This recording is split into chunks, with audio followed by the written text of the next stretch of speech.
Interviewed my buddy and Oops, hold on. yeah, go ahead.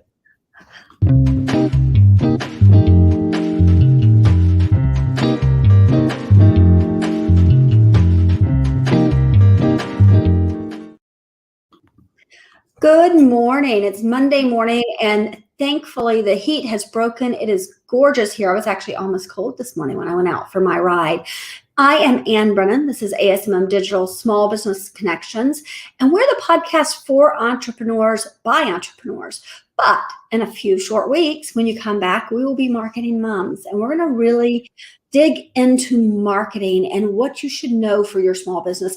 Not just the stuff, so many people are like, throw an ad at it. We're going to talk to you about branding, about finding your audience, about what exactly you should do, when you should post, and how you should post. So stay tuned for that. Until then, we've got great guests on the show. Each of them is an entrepreneur. Each of them has something to give you that you can walk away with for your business. My goal every week is to give you something that makes you want to call the COO of your business and say, oh my gosh, we need to start doing this. And today, I think we're really going to have that because so many of us are worried. We're worried about all of the ransom problems you're hearing for cybersecurity right now. We're worried about the security in our businesses. And I don't think it matters which businesses, but I have been thinking a lot about doctors' offices lately. I've been thinking a lot about e-commerce sites. I've been thinking a lot about this because I think small businesses aren't really prepared for it. So I've got a guest today who's going to talk to us about cybersecurity, what we need to know, and what we can do to help protect ourselves. So it's Scott Schober. He's from BVS Systems. He's going to talk to us about cybersecurity, and I got all distracted because I said that wrong. Tell me the name of your company, Scott. Sure. You could say BVS for short, but it's Berkeley Varitronics Systems. It's a mouthful. It is. What is Varitronics? Yeah, it's an interesting story, actually. We're a 49-year-old company. It was founded by my father, so I'm actually second generation. And Berkeley comes out of Berkeley Heights, New Jersey, where Bell Labs is and many of the innovation. And then Varitronics is kind of a play on the words various electronics and systems. And over the years, we've integrated a lot of different electronics and systems with a key focus to wireless, and then, of course, security and cybersecurity, which has really been our focus for the past 10 to 15 years. You know, actually, I'm going to say something that you said various electronics, and it just occurred to me, gosh, probably 2 years ago, I was talking to a cybersecurity person, and he said, oh yeah, he says, if you use that Wi-Fi at Starbucks, where they haven't changed the password for 10 years, people are sitting in the parking lot and they can look at what you're doing. And that was the scariest thing to me. So now I never use public Wi-Fi. Yeah. And that actually is very true. What they're actually doing, what's termed in the industry of cybersecurity, it's called a man-in-the-middle attack. So if you think about your home wireless network, you have an access point. What they do is, in a sense, fool you. They will mimic what Starbucks access point is, and they'll actually host it. And now your phone or your laptop or your tablet, whatever you're using there at Starbucks, will associate to what it thinks is an authorized free public Wi-Fi, but it's actually a cyber criminal. So all the traffic that goes through that, they have access to. And that means all content. So think about whatever you're typing on your laptop, whatever you're browsing, if you go to your bank or your stock market portfolio, you're sending emails, they're performing a man-in-the-middle attack where they can basically collect and surveil and do whatever they want with that. So it's extremely dangerous. And yet every single day, people will use free public Wi-Fi. In fact, your smartphone, it will remember the access point it associated with last time. So once you do it at Starbucks, if you go there every single day to get your cup of Joe there, your phone will automatically associate to it. So you're not even thinking about it. So a year or two later, if it's that hacker that just set up an access point right next door or in the parking lot, guess what? They're collecting all your information on a regular basis. And then they have a channel to actually get into your smart device, could place malware, which what do? You go home and naturally your smartphone is probably going to associate to your home Wi-Fi router. And perhaps with this COVID and remote working, perhaps you connect in remotely to your company. So again, now there's another conduit to get into the network at your business. So you could start to see how hackers have many channels, many conduits to get into the network. And once they get in, usually they sit quietly and they work laterally and start eavesdropping and looking and listening and collecting information before they move in and perform a ransomware attack, maybe compromise personal information, wire transfer fraud, steal credit cards. The sky's the limit. That's the problem. So something as simple as what you just mentioned there, using free Wi-Fi, open at a Starbucks or an airport or anywhere else, could be catastrophic. That is terrifying. Yeah. It is really terrifying. And I'm sitting here thinking, okay, that was 2 years ago. Who have I hired in between? Because I came home after that and I told the people who were working for me at the time, don't do this anymore. And now it occurs to me, I'm not sure I've told new employees, don't do this anymore. Mm-hmm. So yes, that's very scary. Yeah, it is scary. And it's not Starbucks to blame or anyone else. The problem is the Wi-Fi standard, which was created by the IEEE many years ago, wasn't really built around security. Cybercriminals look at anything, and when they see that there's vulnerabilities that they could easily exploit, they're going to do that. The standard is out there, so the communication means for 2.4 and 5.8 gigahertz, it's everywhere. There's billions and billions of smartphones and home devices and our car. Everything communicates via Wi-Fi now. It's normal and it's great. It's convenient. However, they're exploiting the fact that there are known vulnerabilities in there, and people don't set up their networks properly. They don't set up encryption. You should set up with WPA2 or WPA3 encryption at least. You shouldn't broadcast your SSID. That's the friendly ID that you call your access point. That would say Starbucks free Wi-Fi. So little tiny tricks like that you shouldn't be doing to keep your own information safe. And again, as you point out, it's dangerous to connect into those. What can you do instead is what I always like to point out. Well, if you have a 4G LTE phone or soon to be 5G phone, you can basically host your own hotspot. So say you go to Starbucks, you can take your phone, host a hotspot, and use your laptop and connect in with it. That's easy. Yeah, you're paying for it from a cellular data standpoint, but you create the long, strong password. You can make sure you set it up and configure it with proper encryption, and then you're absolutely safe. No one's going to be able to easily hack into that smartphone or your Wi-Fi connection that you have between your laptop and your smartphone. That is really great advice. And I was going to ask that whether you could use the hotspot. And that reminds me to make sure that we are paying each of our employees for those hotspots so that they're covered. Thank you. That's really great advice. Well, let's talk about that. So we have employees for the past year. Most of them have been working at home. And now, actually, it's almost scarier now because the world is opening up. They're still saying they're working from home, but they've got that opportunity of going out. So what are the things that we should know as small business owners about the remote work? I think if you look at all the major breaches, and this goes back over the past 10 years, and you focus in and you analyze them, there's one commonality that I see in all of them. I call it the human factor. Humans tend to be trusting. They tend to be lazy or complacent when it comes to basic cybersecurity practices. And what that fundamentally means is that we're going to all be lazy when it comes to creating passwords and managing passwords. It's just human nature. Nobody likes to remember something longer than a phone number, right? 7 to 10 digits, it's really hard to remember. Now, when you throw in letters and obscure symbols and things, something that we can't remember well, we're not going to do it. So we're going to gravitate toward password 1, 2, 3, 4, or your pet's name or something else that's easy to remember and easy to hack. So the question I always have for people is, what do you do about it? Well, you got to create a long and strong password, and you need to be disciplined, especially small business owners. I had to learn this the hard way. And I have a combination system that I personally use for very secure sites that I have to access.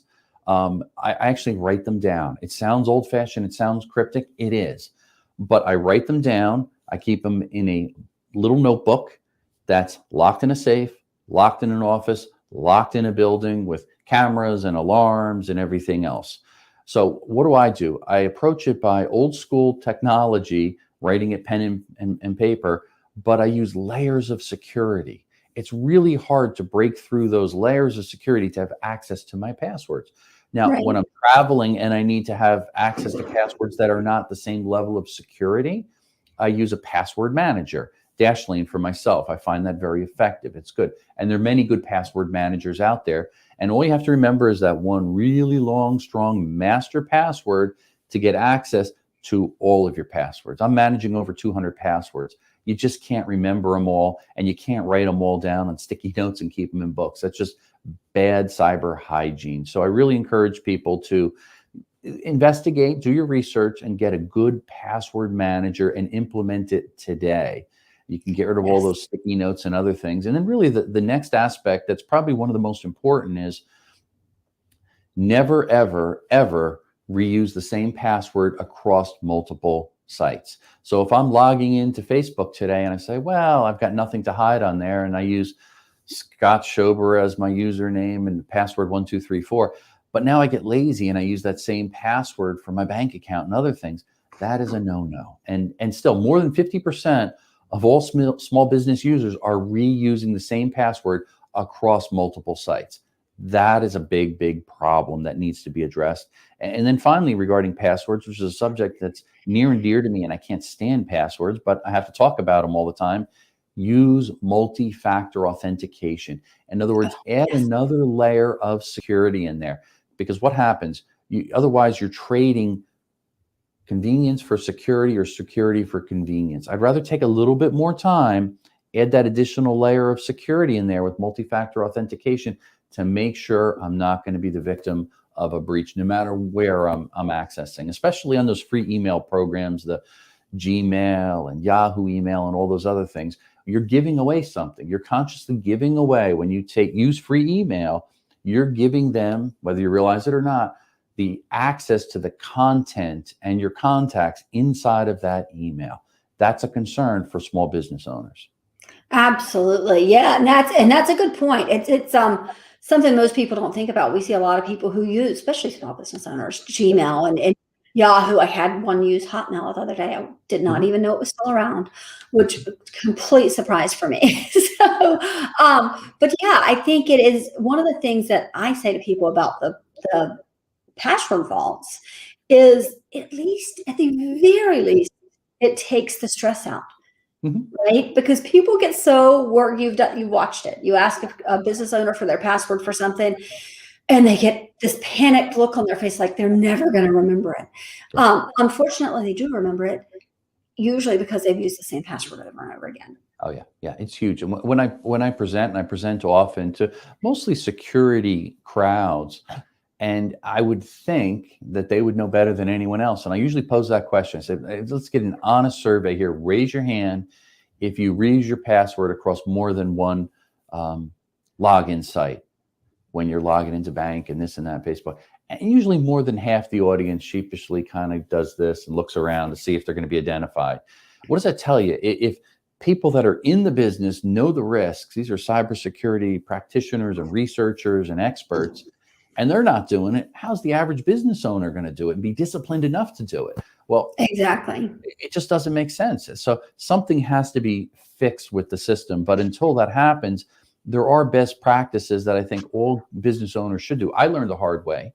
When my business was targeted a number of years ago and hacked, and I had everything. I had credit card, debit card, Twitter was hacked, received repeated DDoS attacks, distributed denial of service where your website is flooded with traffic, so we couldn't do online commerce. And then I had $65,000 stolen out of our checking account, became a federal investigation, paperwork, chaos.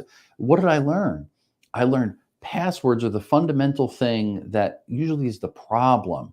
So proper training, how employees can issue passwords and manage them and keep them secure. That's probably the one thing that is in your control that most people aren't doing. So we really need to educate. So important within a business. Yeah, absolutely. I'm hoping that just going to put this in here. I'm hoping Amanda is watching this and she'll pull that little password section right out of here. And let's put that up separately on our social media, because it is so true. It is really true that we all do that. So let me ask you another question. So small businesses think they're not going to target me. right? They're not going to target me because I'm just a small business. It's not like I'm Target. Is that true? Well, that's what I used to think. We're a small business, 49-year-old company. Now, we do focus in the world of security, cybersecurity. So I think what happened is the more I educate people, the more I put a target on my back. But I'll tell you what, the thing that scared me, and this was really what encouraged me to write my second book, Cybersecurity is Everybody's Business.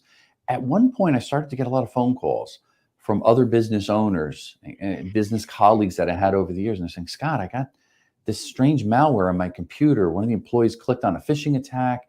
It looks like we were hit with ransomware. What do I do? And that didn't happen once. I'm getting a call about once a month from business owners.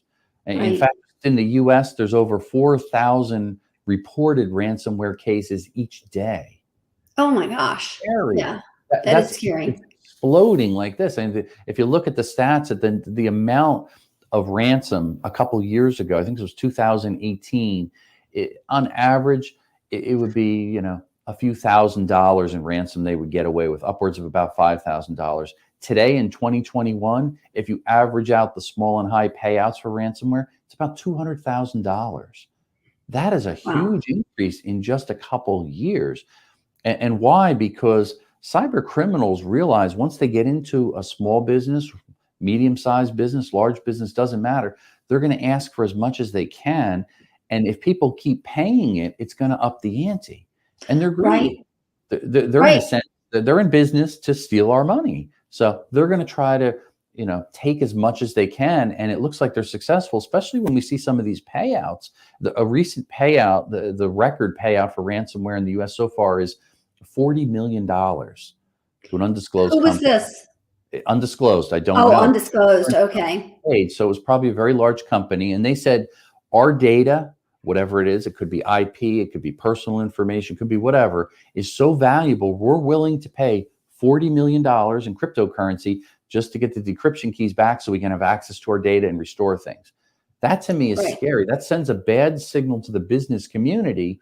And people are going to quickly sign up for cybersecurity insurance and hope that they'll go in and actually pay for them. And there's a big caution. I should just point out, because I learned this. I do have cybersecurity insurance for my business, but it's very important for small business owners in particular to take the time and sit down with their insurance provider and ask them the questions: what is covered and what's not covered? And what do I need to do to make sure that if I'm a victim, that I will actually be paid the claim that I put in? Because what's starting to happen now is they'll have you check off a bunch of boxes. They'll come and explain, hey, here's all the things that will be covered in your business. Oh, by the way, you have to make sure you're doing all these things. What are some of these things? And everybody kind of, yeah, sure. Of course, I shred all my documents. And of course, I back up things every day. And they're kind of like, well, do they really do that? Probably most companies do not do that. And I think the recent stat I read that more than 40% of all companies' backups, the companies that do back up their data, when they go to use that backup or restore, it doesn't work right because they didn't back it up properly, or there's a configuration issue. There's high percentage of failure. So you're a victim of ransomware attack and you haven't backed up your data in a year. Now you try to find that old backup and upgrade things. It's not compatible. You're out of business. That gets expensive, and it's put companies under just as a result. So I think when you do get that cybersecurity insurance, make sure you go through every item by item and that you do comply. Don't just say, yes, I do back up my data and I use encryption and I shred all my documents. More importantly, make sure that you're doing those. Then you won't have to put a claim in, and then you'll be actually in better shape. Well, it just occurred to me, if you had flood insurance, right? You have flood insurance, storm is coming, you're by the river, your house is right by the river.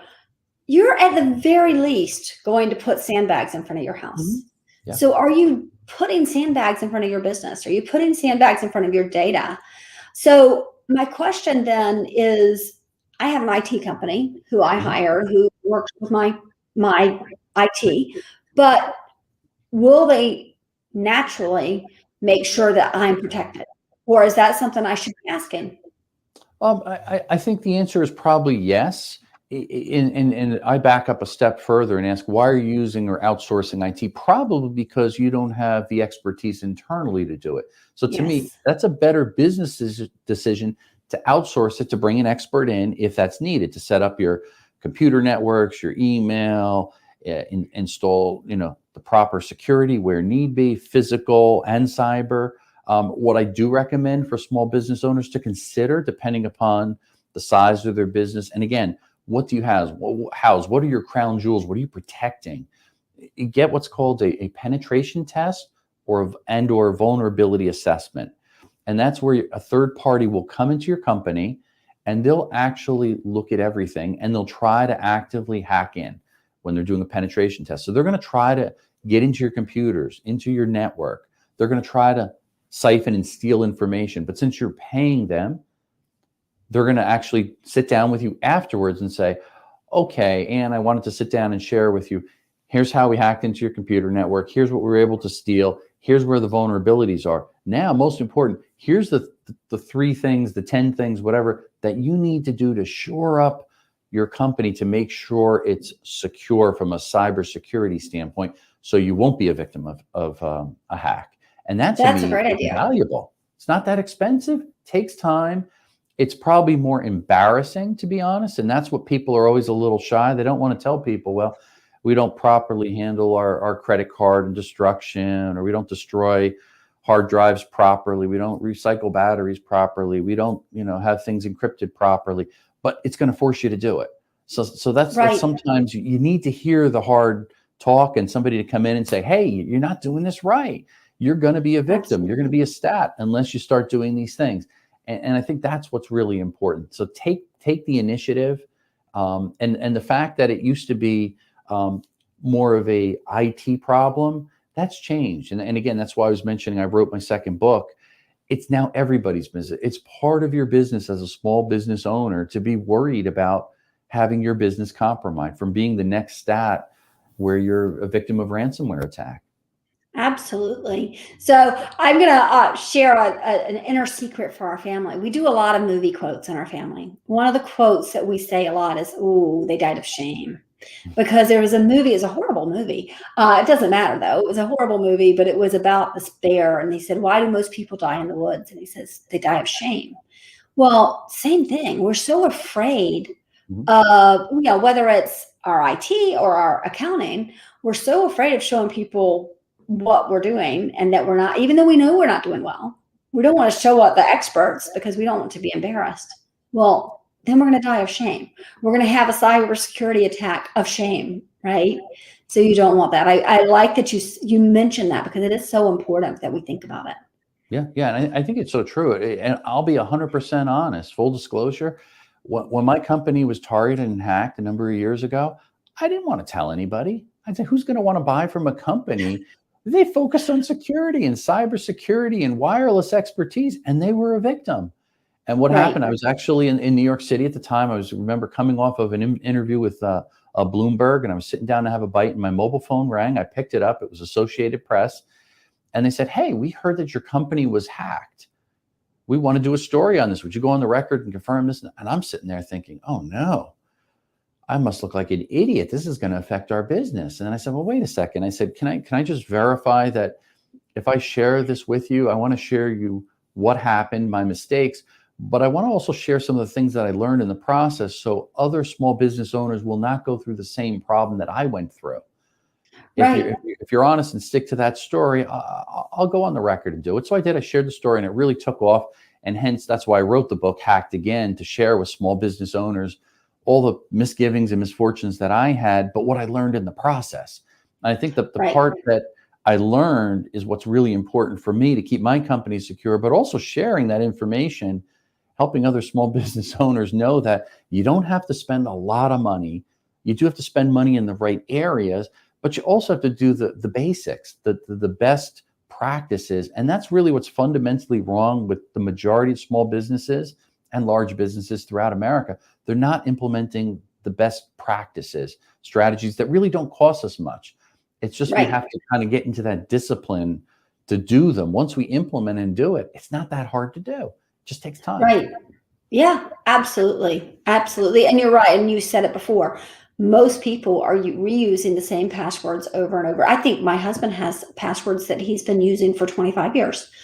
Like, please stop. So, I mean, it's true. It is really true.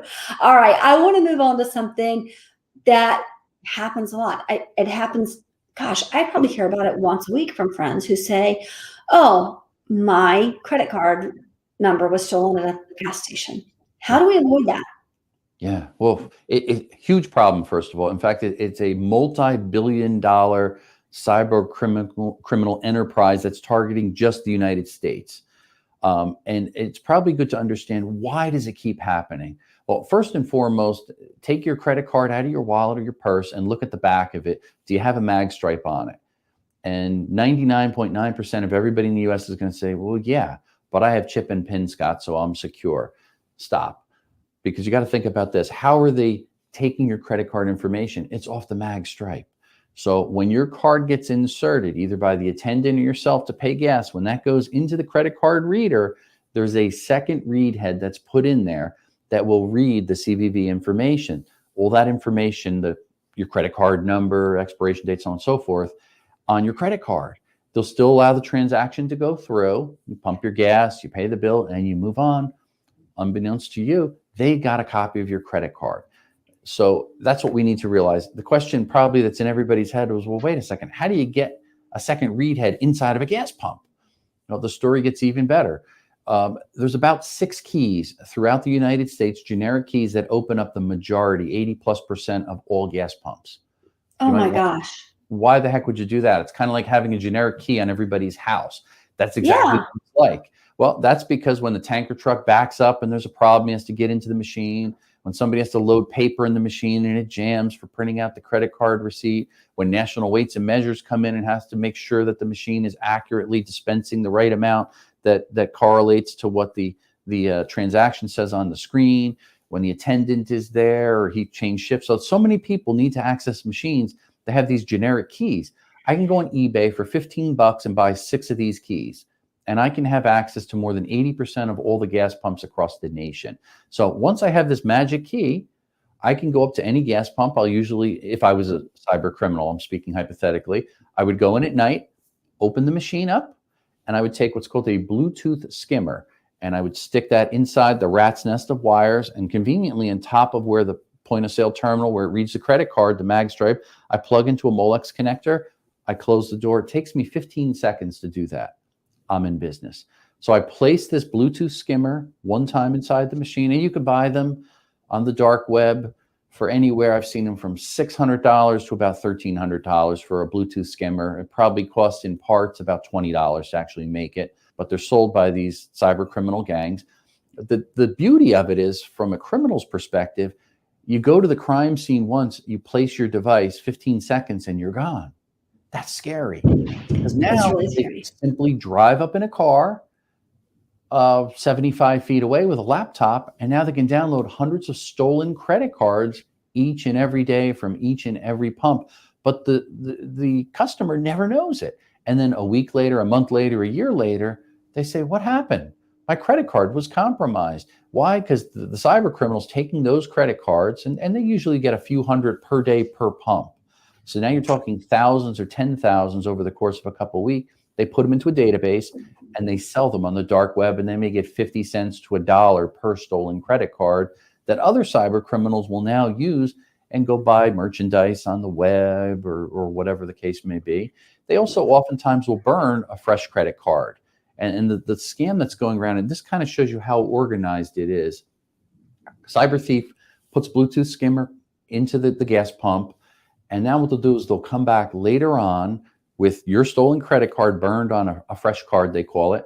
They'll put it into the pump, and now they'll buy 300 to 400 gallons of gas, and they'll have it in the back of a pickup truck with a large bladder on it, or a large bladder inside there with a cap over it. If you've ever seen those pickup trucks with the cab on the back there, pump in a couple hundred gallons. Now they'll drive around the corner. They'll meet up with a large tanker truck that will then hook up a pump. They'll pump that stolen gas from your credit card, my credit card, into the tanker truck. That tanker truck drives around the block back to the gas station, sells that stolen gas back to the same gas station. So you see the circle pattern that's going on, and now you're talking thousands and thousands of dollars, and this is happening every single day, day in, day out, day in, day out. Why is the problem happen? the bigger picture, when you look at the issuing bank and you look at the petroleum industry, they didn't want to spend the money to upgrade all of the millions of gas pumps in the United States because it is expensive. So Right. they never converted to true chip and pin technology. They've just used magstripe. So the law last October 2020 mandated that they have to start doing it. Otherwise, there's actually a liability shift that will go down to the issue from the issuing credit card company down to the actual gas station. So now the petroleum industry is saying, all right, let's start spending the money and upgrading things so it can get safer, safer, safer.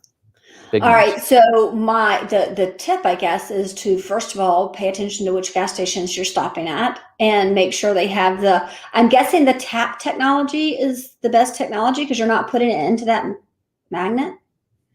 Yeah, yes and no. It's not readily available. The tip on this one is probably not one that you or anybody else wants to hear, but my big cyber tip is old school, pay cash.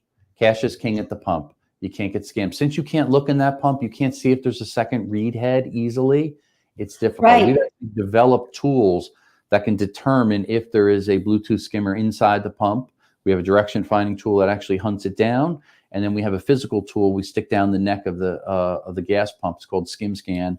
And it's about $300. It's a very simple tool. This is used by law enforcement, FBI, Sheriff's Office, National Weights and Measures, Secret Service, and different groups in the petroleum industry to rid all of these skimmers out of gas pumps. But I'll be 100% honest, as fast as our tools are finding the skimmers and they're being pulled out, sometimes the next day there's another skimmer placed. So yeah, it makes sense. Huge problem. And it's hard to track down the cyber criminals and stop it. That's a big concern. Yeah, that it is. It's really scary. And I've had it happen to me. Mm-hmm. So, and actually, I think every person who's worked in my office has had it happen to them. So it is very, very scary. Yeah. It really is. I don't even know how the credit card companies stay and how they keep employees, because I get so many phone calls saying, did you use your card here? And if that's just me, it has to be so many. Yeah. Well, approximately 4% of the interest charged on a credit card. So say somebody has a credit card and they're paying, I don't know, 18% interest, 4% of that is spent just toward fighting all the cyber crime. So in essence, we are paying for cybercrime. We're kind of funding it indirectly just in these high interest payments. So if at all possible, right here and now, until there's tap to pay or Apple Pay or Google Wallet, more secure payment methods, or chip and pin is properly implemented at the pump, I would use cash wherever possible. Maybe the exception is if you go to one gas station, you know the attendant, you've never had problems there, and you stick with that, you're obviously going to be a much more secure there, because there's a level of confidence there. Whereas if you're traveling, especially on highways going state to state at the rest stops, they really target those where you see sometimes 30 gas pumps and they're all spread out, especially the pumps furthest away from where an attendant might be or from where the cameras see. That's where they typically will place the skimmer. So if you are traveling, you have no choice, you don't have cash, and you got to use credit card,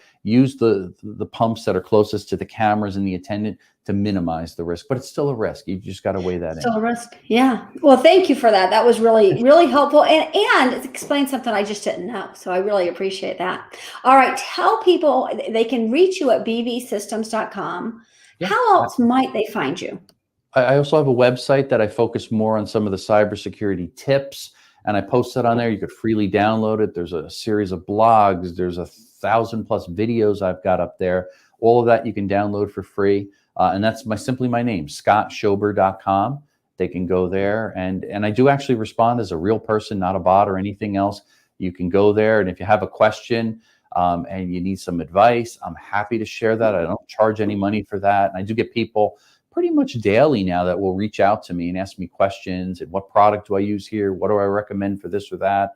And I'm happy to share that information with you there just to keep you safe. And then, of course, the 3 books I have are Hacked Again, Cybersecurity is Everybody's Business, and Senior Cyber. That could easily be located on Amazon. Just type that into the search there. And that's great. We'll add those to the show notes as well, because I think so important for people to be able to find it. Also, I did see, and I meant to ask you that, and we're out of time, so I'm going to direct people over to your website. You had either an article or a video about Biden offering a $10 million, not ransom, that's not the right word, reward on hackers. This was an interview I just did the other day, and it's really what the Biden administration is actually paying people $10 million to help if you can provide a tip that can prevent a ransomware attack.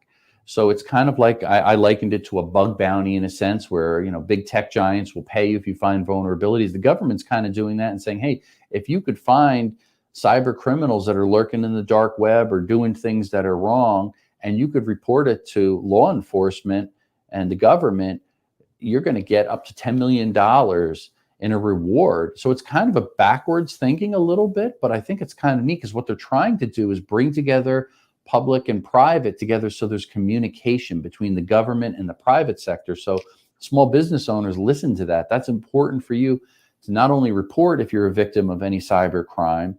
They provide, and it's called Stop Ransomware, I think is the website that they reference. A lot of great articles and tips on there that you could do it, but it shows you who to report the information to if you feel you're a victim, and some of the best practices that you can implement as a small business owner so you're not the victim of ransomware. So I love to see the fact the government is starting to step up to it and make a difference, and that's going to help in the long run. Well, this last one with the oil pipeline, right? Yeah. With the pipeline, that one changed the way things were working in our whole economy. Changed the entire economy. It was a very scary. It was a very scary. And again, there's another example, and we go back to what was the vulnerability or the weakness there in Colonial Pipeline. They were using a VPN, virtual private network, but they used a weak password that allowed somebody access to it. And look at the catastrophic events that unfolded after that. And fortunately, they did something good in Colonial Pipeline. Right away, they shared the digital wallet ID with law enforcement so they could start tracking and look at the general ledger out there of all the crypto movement for Bitcoin until they could hone in and saw large transactions and movements move to 6 different accounts, and they could recover most of that Bitcoin, which is pretty amazing. Oh, that's great. That is really great. That's amazing. So, well, you've scared the bejeebers out of me, I'm going to be honest. But I think it was really, really helpful. I know our listeners are going to think it was helpful. So thank you so much for this. I really appreciate it. Sure. Everybody else, we'll be back next week. We'll see you Monday. And if you have questions in the meantime, send them on Facebook or Twitter or YouTube, and we will get them to Scott, and he can answer them for you. So we really do appreciate that we have guests who are answering questions. It makes a difference. Scott, thank you so much for coming. This was really, really great. Scary, but really great. Great. Hey, thanks for having me, and everybody stay safe out there. That sounds great. You stick around 1 minute, and we'll see everybody else next week. Bye-bye.